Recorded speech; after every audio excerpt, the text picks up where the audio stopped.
Well, welcome back. My name is Brad Boyce, and I am joining you from Dubai and United Arab Emirates.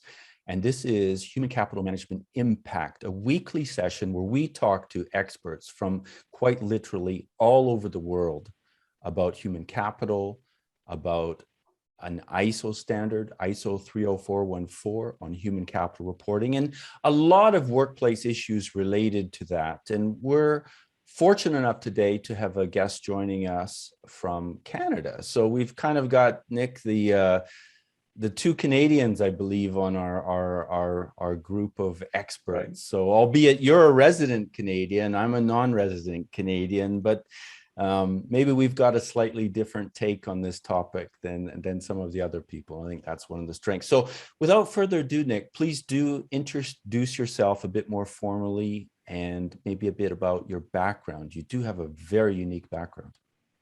Great, thanks, Brad. Well, it's really nice to do this. Human capital is really a passion for me and has been for a long time. If I go back a long way, I started my career actually in the entertainment industry as an engineer. Wow. And so, but I decided I wasn't going to be particularly good at that. And I went back to school and actually qualified as an accountant.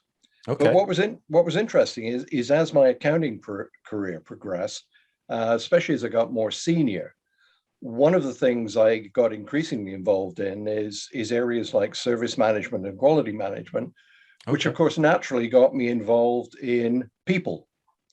And what as a finance guy, I realized, looking back, I don't know where the years have gone because it's probably 35 or 40 years ago now, I can say, it dawns on you that certainly your greatest expense as a finance guy is you're very aware that all the money is going in to pay the workforce. Right. But you begin to realize that the way in which the workforce is managed has everything to do whether the organization actually generates a competitive advantage or not. The workforce is very unique. I mean, we talk about people as our greatest asset, but they're really not an asset. We don't own them. Yes, I've said that many times. I've said that many times, and thank you for, without prompt or script, affirming that. Is if you study finance, you know the definition of an asset. Most people should be insulted, but absolutely. Sorry to interrupt, but you pushed one of my buttons. No, and I think that's the thing, that we do refer to people as our greatest asset, and then we look at how some organizations treat people. Yeah. And we realize that our actions don't necessarily support that comment. And it's interesting how human capital is evolving. I mean, we topically today, we think about issues like diversity and inclusion.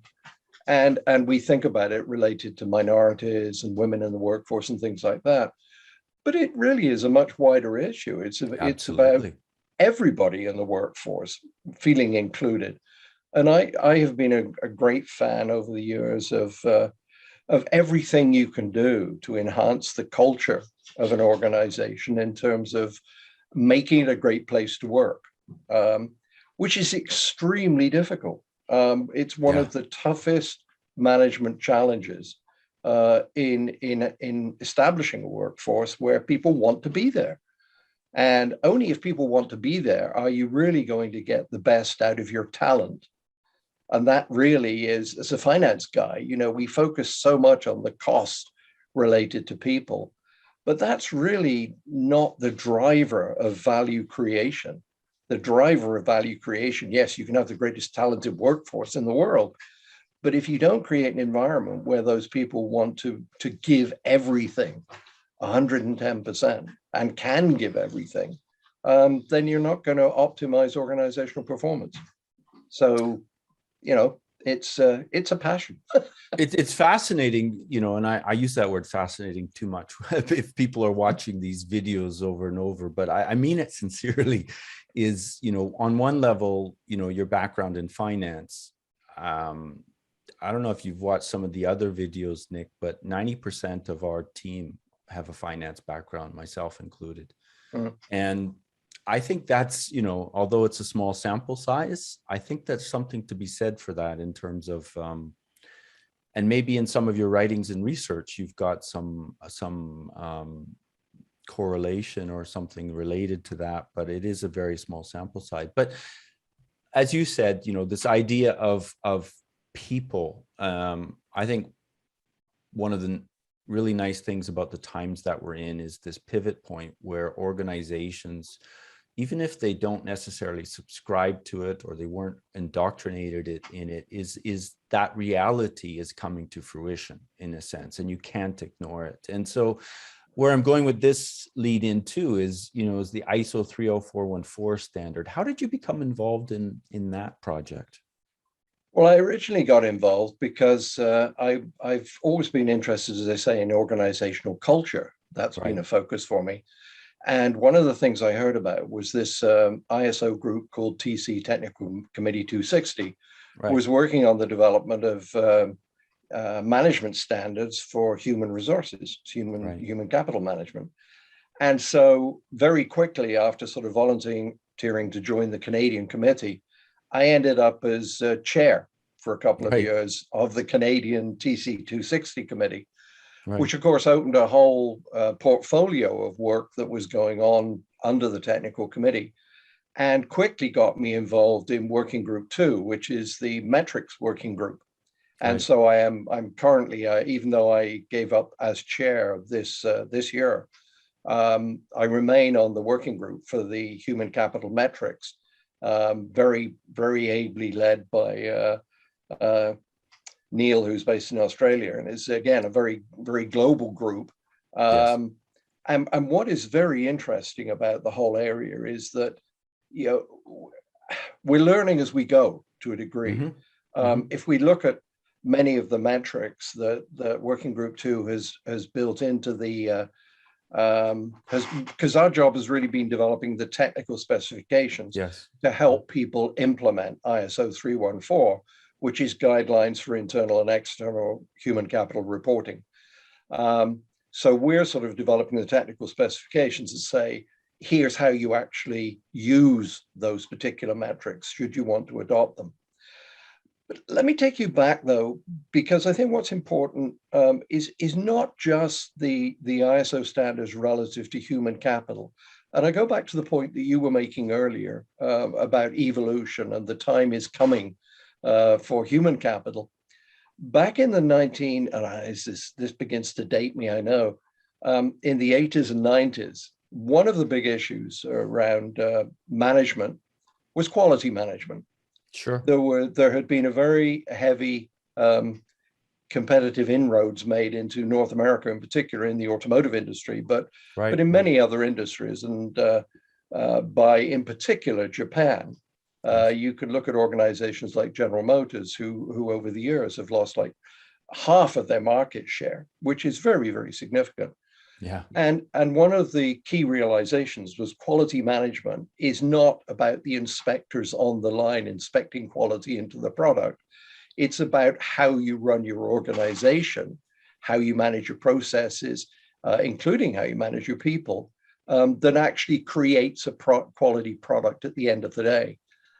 And one of the key barriers we had to get through was realizing that quality management comes from an organizational strategic commitment to the way in which the organization is run. Today, I believe your point is exactly right, Brad, that we're exactly in that position with human capital. We still think of human capital as being the responsibility of the human resources department. We look at many of the metrics we're using today. They're typical traditional human capital, human resources metrics. Which is a great starting point, because at least that gives you an understanding of where you are. But we're at the beginning of a journey. We're at the beginning of a journey that is going to put people, human capital, at a very strategic level in the organization, because it's not just how human resources manages the talent pool. It's about how the whole enterprise manages the workforce. And that's, of course, where my passion is in culture. But let me just give you one last point on ISO. Why do we need an ISO standard related to human capital? I had this same conversation back in the early 1990s with a fellow who's now passed on, God bless him, called Red Shaughnessy. Red Shaughnessy was a Welshman who lived in Canada, and he was chair of TC 176, which was the technical committee that wrote the ISO 9000 quality management standards. And he said to me, when we were having the conversation of why do you need ISO standards? He said, well, ISO standards aren't going to bring you a quality product. But he said, what they are going to do is bring organization out of chaos. And I think it was very profound because a lot of what I would think progressive organizations already know a lot of things that are embedded in the ISO standards. Right. But what you need is for the organizations that need guidance and support and direction and a cohesive framework to build a human capital system, including human capital metrics around, the ISO standard gives you a great standardized, comparable baseline. So to a degree, it's the starting point. It's really the, what would you call it, the jumping off point to building a better way of reporting and understanding human capital. So I think you've used the expression before that we need to sort of walk before we can run. That's true. You need to have a solid base of comparable, standardized, consistent metrics. Then you can say, okay, now, are these metrics good? What do we need to do better? But at least we can start somewhere. And I think that's the value of ISO 314. It's doing for human capital reporting what a lot of the old ISO 9000 standards did for quality management. It's giving us a solid starting point. Yeah, I mean, Nick, that was such a great sort of contextual framework. And I really enjoyed the way you introduced it too, in terms of, ISO 9000, 9001 and quality management. And, that it's not, it's not about your auditor, it's not about your report, your certification, it's about the attitude of the people. It's kind of like that expression, that the culture is how people behave, when people aren't looking, and this type of thing. So while this idea of that which gets measured gets managed, it really bleeds into this idea of culture too. And so I know you've done also a lot of work in the area of culture too. And how would you, and maybe the question, maybe you want to reframe it, but how do you reconcile a concept like culture with the idea of a standard? I think a lot of people on the surface would say those are different denominators, and yet I think, my experience has been people like your background, my background, a bit more numerically inclined and or systems orientated, enterprise mind, it's self-evident to a certain degree. But the challenge is we have so many people who, and I mean this with sort of a tad of affection, but also sarcasm, have fallen into HR. They fall into it. Like, if you're in a job interview and you said to someone across the table, why did you choose your career? And you say, I fell into it. That same person would reject the candidate, as saying that that's not a good fit for the type of work, and probably you're falling into this job or you just need a job.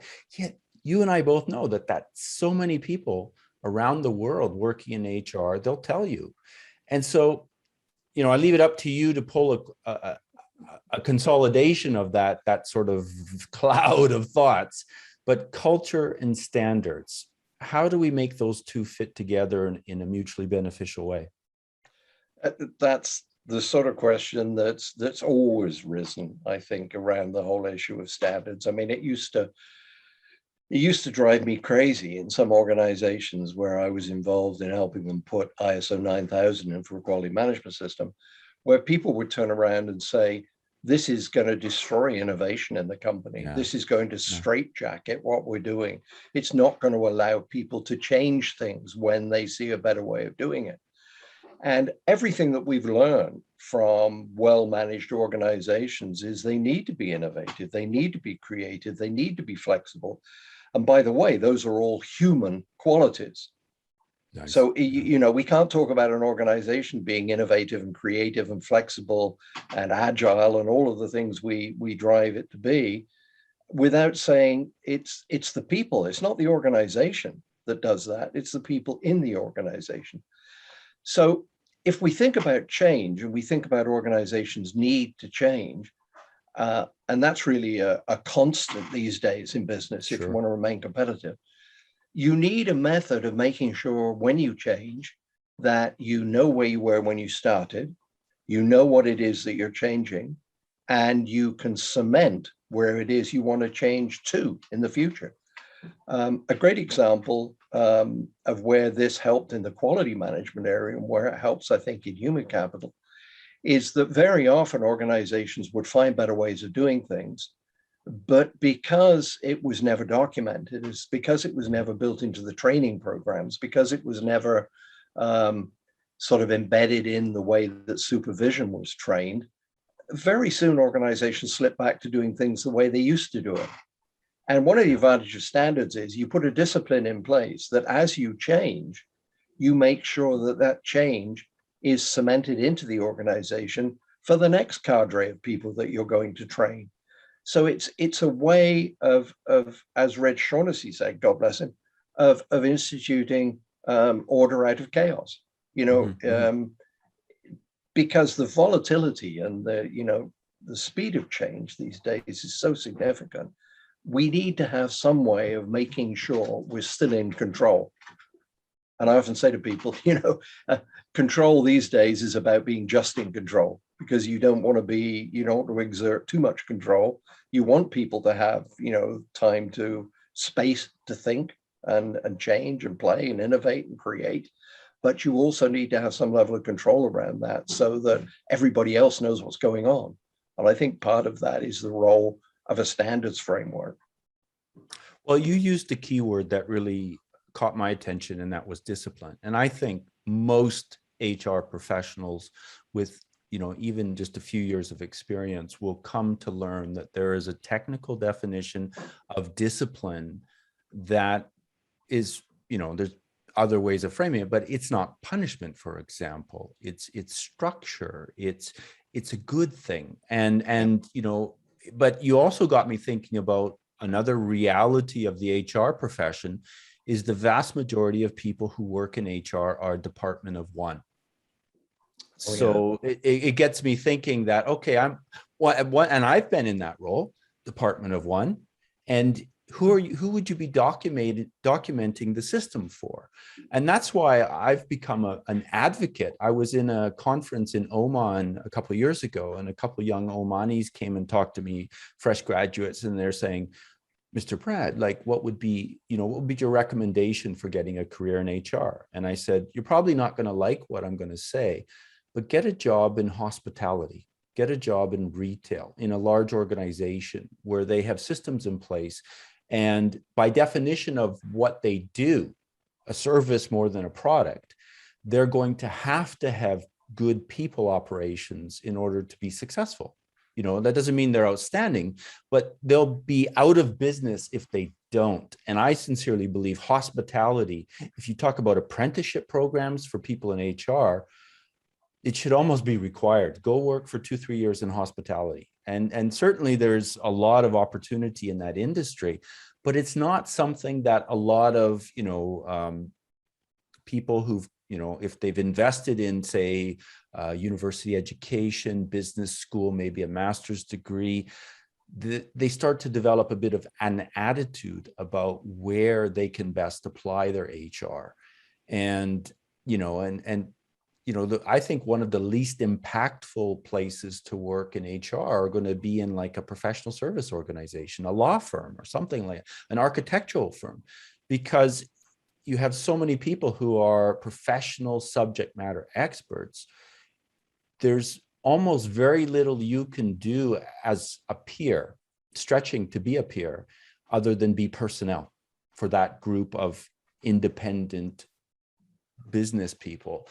And so I think we need to get a better model of sort of the development of the career pathing of HR professionals.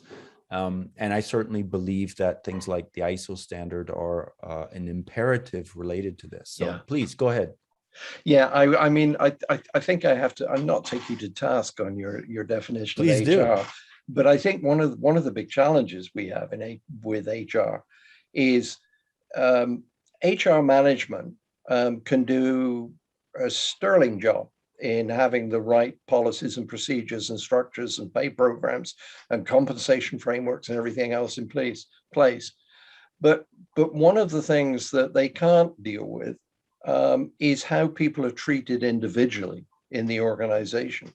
And this is one of the things that I think, and this is where the whole issue of culture becomes so important, that we think about human capital management as being something that is related to human resources. I have a lot of sympathy for human resources, guys, because guys and girls, human resources as a function can only go so far in optimizing the workforce. They can make sure we hire the right people, make sure the right processes are in place, make sure that we have great ways of organizing and making available the workforce, that we have all of the right structures in place. But they can't do the day-to-day, face-to-face, one-on-one relationship with people in the organization that has everything to do with how productive those people become. And that's why I think when we can't confuse human capital management with human resources management. I think they're profoundly different things. There was a great book written some years ago by a couple of guys called Rumler and Brage. And they talked about, the book was called, I think, Managing in the White Spaces. And it sort of built on something that a guy called Jan Carlson, way back in the 80s, in the early days of intellectual capital and knowledge management, talked about. And he talked about moments of truth. And a moment of truth was anytime one person in your organization, no matter where they are, what their role is, what they're doing, talks to somebody outside the organization. That is a moment of truth in terms of how that person outside the organization views the conduct of the organization itself. It's all about one-on-one relationships. And this is where the cultural piece, I believe, comes in, is that if you think about so much of our focus around human resources, we have to have all the basics right. We have to have all the processes and systems and structures. And I think a lot of the things related to the standards are very, very good around that area. Right. But I think we also have to focus on this issue of culture. And the question you asked me earlier, I'll go back to, is how would I define culture? Why is it important? Yes. If you think of a business model an organization has all the functional resources as part of it. You know, on the input side, we've got human capital, but we've also got financial capital, we've got intellectual capital, we've got natural capital, we've got all of the things, all of the resources that an organization uses and sort of works with to convert inputs through its operations and activities into outputs, right? When we think of human capital, the effectiveness with which that conversion takes place has everything to do with how people are treated during the day-to-day activity in the business. So culture is really, in a way, it's like a crucible. It's like leadership is holding the business model in its hands and creating an environment where all of those resources are being optimized in the most effective way for getting the organization's goals and purpose achieved. You can have the greatest talented workforce in the world, but if they're not working in an environment which is motivating and supportive, then you're not going to maximize the value creation of that organization. And poor human resources can only go so far in creating that right environment. They can do a lot of the mechanics, they can do a lot of the structure, but the culture, which is really the environment that's created within which those people work on a day-to-day basis, has everything to do with the difference between what talented people can do and what talented people in a highly motivating environment can do. And if you look at the exemplars like the Toyotas of the world, you will see, I mean, I don't want to play down metrics, they're very important, but Toyota focuses more on creating the right environment where the right things happen. Then you don't need to measure as many things, because you know if all of the right interactions are taking place, the outcome is going to be what you're looking for.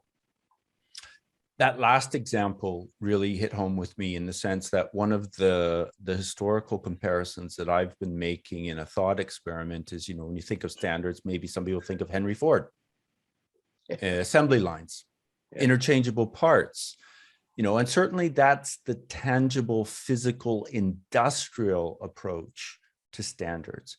But when you flip that and you start talking about, and you're true to the word and the technical meaning of human capital, and you're talking about intangibles, and you're talking about things like culture, on one level, that if you can't extend that industrial physical metaphor into except in perhaps in areas of things like, if you get it right, it's scalable, you know, these types of things. If you get the culture right, you can scale. If you know and if you get it wrong, you know, that's going to be the thing that, you know, look at mergers and acquisitions that fail, but what's the number one reason why they fail? But you know, I have kind of, you know, flipping it back to you, a moment of truth type question to you. Do you think, not to put you too much on the spot, but do you think that this domain of human capital management, reporting, and strategic value is going to be under the domain of HR, or is there going to be another place where this lands? What do you think? I think in the same way that there's a need for a functional area of expertise in most of the resource areas that organizations have. For example, quality management, quality managers didn't go away, but they worked in an environment where quality became a strategic organizational issue, not something that was just the responsibility of the function. Yes. Yeah. I think that's exactly what HR is going to evolve into. I think, and this goes back to your point, Brad, that I think HR is going to be populated by what I would call the sort of the evolving future professionals in the area of HR, which are very close to the CEO, very close to the general manager, because unless the person at the top of the organization understands the concept of managing the workforce and creating the right culture, then human resources at a department is not going to be able to achieve the goals that they want to achieve for the organization. It's not that I don't think, I think a lot of HR people understand this issue, but I think a lot of HR people are very frustrated because things that happen, look at our profession. I mean, look at finance. How often do financial decisions get made, which are great for the bottom line, but have a devastating effect on human capital? Without a doubt, yeah. You know, and I think, I'm not saying that financial capital is no longer important. In fact, I think this is one of the books I wrote recently, and it's called How Accountants Lost Their Balance. Because I think one of the big problems we have in accounting, we don't make it clear to the senior leadership of organization about what they're missing out on by not optimizing the performance of human capital. And that essentially, you know, is because the way financial information is presented, a decision to, for example, lay off a big chunk of the workforce is only seen on the bottom line in the external reporting of the organization. You'll probably find it's going to lead to things like higher turnover and things like that at some point in time. But the amount of talent that an organization loses and the amount of positive engagement that an organization loses when those arbitrary decisions are made across the board to improve the bottom line, from an investor's risk point of view, Mm-hmm, are, mm-hmm. are significant, are very Yeah, significant. yeah. So I think there are really two parts to this. I mean, one part is the evolution of the human resources function to become strategic and be Mm-hmm. supported as part of an organizational approach to human capital management. But I think we also have to realign some of the other support functions like finance to be able to say, hey, this is the financial implication of some of these decisions that are being made. I mean, we're beginning to do that, but I don't think we're anywhere, down the pipe. And again, one of the reasons that I've also just released a book called The Cost of Poor Culture. And the cost of poor culture really says to organizations, look, if you're not paying attention to culture, three things are happening that you probably don't know. The first is that you're probably at risk for greatest financial surprises. And you can only look at the number of fines and penalties and things like that that organizations have had to pay because people not only haven't acted ethically, but haven't acted in a way that the organization expected them to act. So the first area of poor culture is you're going to get surprises that you didn't expect because people really don't know what it is you expect them to do. And that goes back to the white spaces. What do they Mm-hmm. do when there are no policies and procedures? How is their decision-making guide, how are they guided in their decision-making? The second area is hidden costs. I mean, we know that organizations have significant hidden costs. Yes.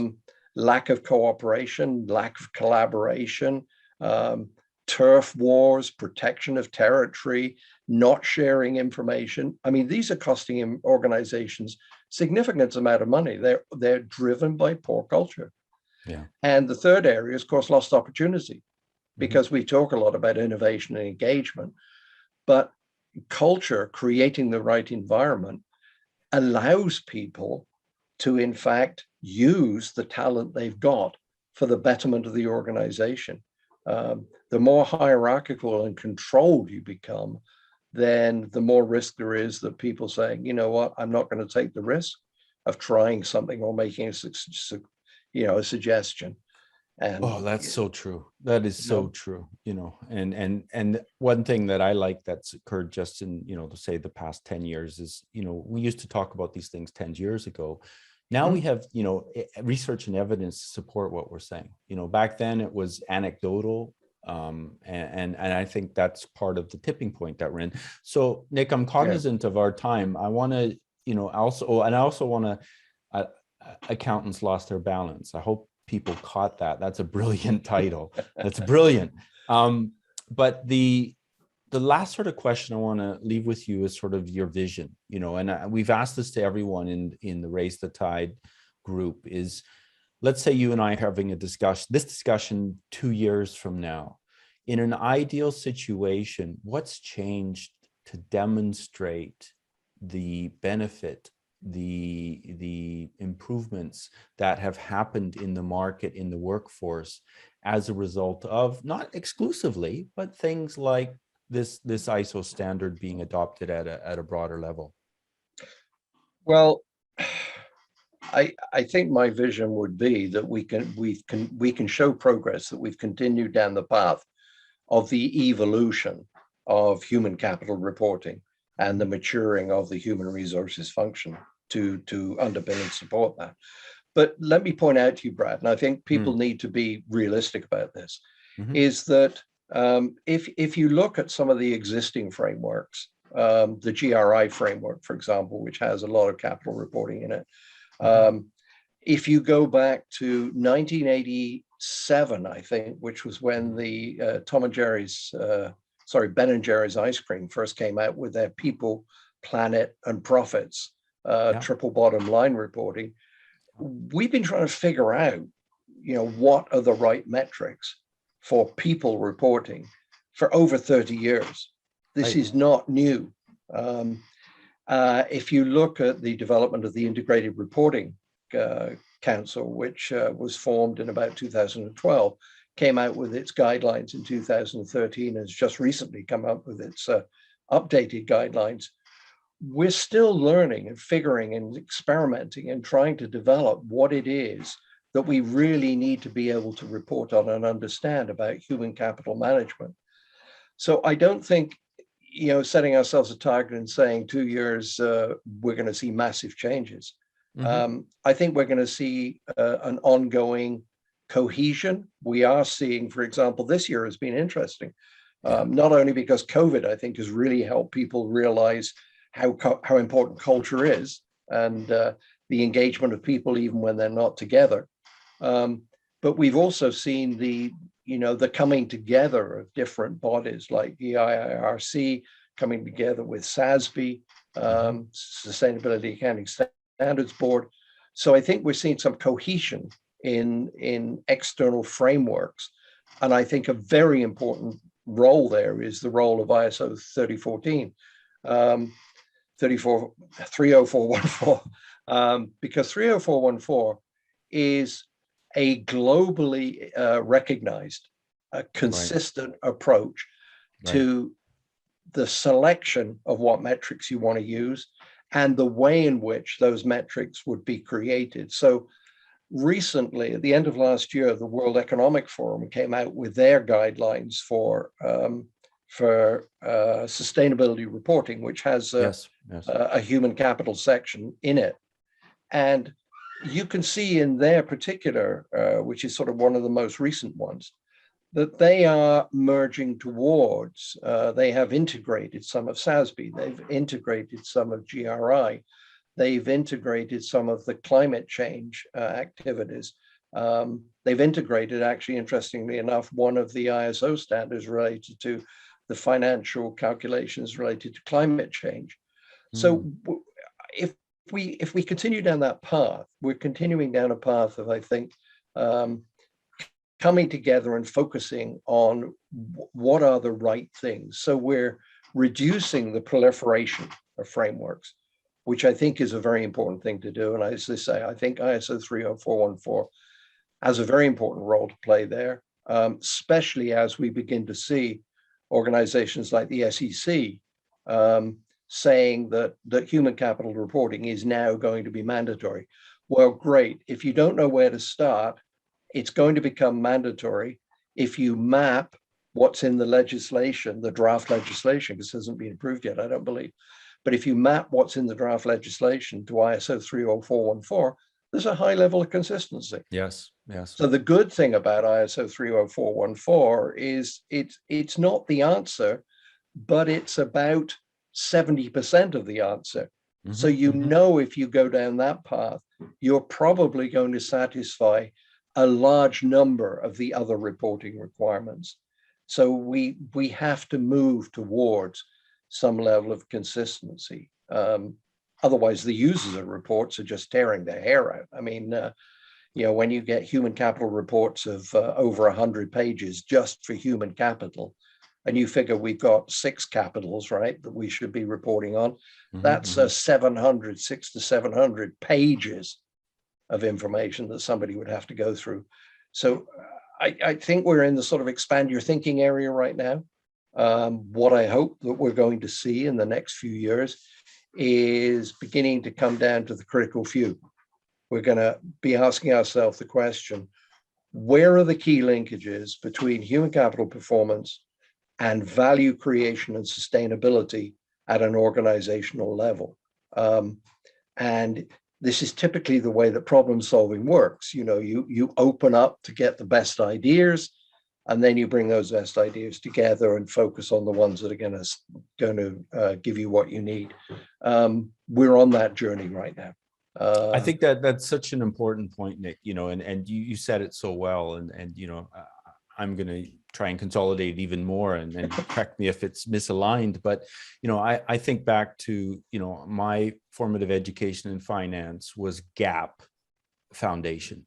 And as I worked internationally, I learned that there's this other sort of framework out there called IFRS. And being in the finance ecosystem for a short period of time, I saw how the unnecessary bureaucracy sort of formed between these entities that have lasted until this day.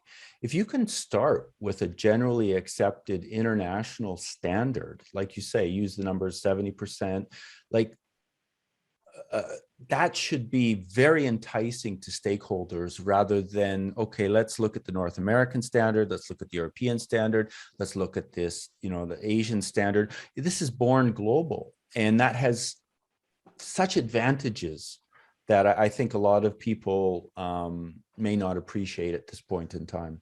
We're right at our final thoughts, Nick? Yeah, please. Yeah, I mean, we have to realize that we are dealing with a combination of global similarities but regional differences. Mm-hmm. If you, for example, look at the work that's being done in the European community mm-hmm. right now, they're sort of going through the process of revising their reporting standards or expectations. Yes. You can see there's a very high level of human rights reporting there in Europe, which in some other areas is not quite so high on the list. Right. So I think we are still going to see some level of regional interest, not least because you've got different legislative requirements in certain countries around the world. Right. So trying to get to 100% consistency, I think is a futile goal. But if we can get to a core of consistent areas that we can then layer on the top, the areas that are needed, like in the US legislation that's coming through right now. There are some very specific reporting standards required for the occupational safety and health requirements. Yes. So that we're always going to have that. But if we can build that base, that core of consistent measures, I think we'll be in good shape. Wonderful, wonderful place to sort of close off our discussion. Nick, I want to thank you for taking out the time and sharing your wisdom. I know I took a lot of wisdom from what you said. I also want to thank, I don't know if you noticed, but we had a special guest join in the background of your presentation today. I'm not sure if that was a German Shepherd, or I'm not sure who your collaborator was. Her? Yes. What was, who joined us? That is Miss Millie. Okay. Millie is please thank Miss Millie for us as well. I will. Yeah. Okay. That's great. Thank you again, Nick. Thank you so much for your time and sharing your wisdom. You're very welcome. Thanks. All right. Bye.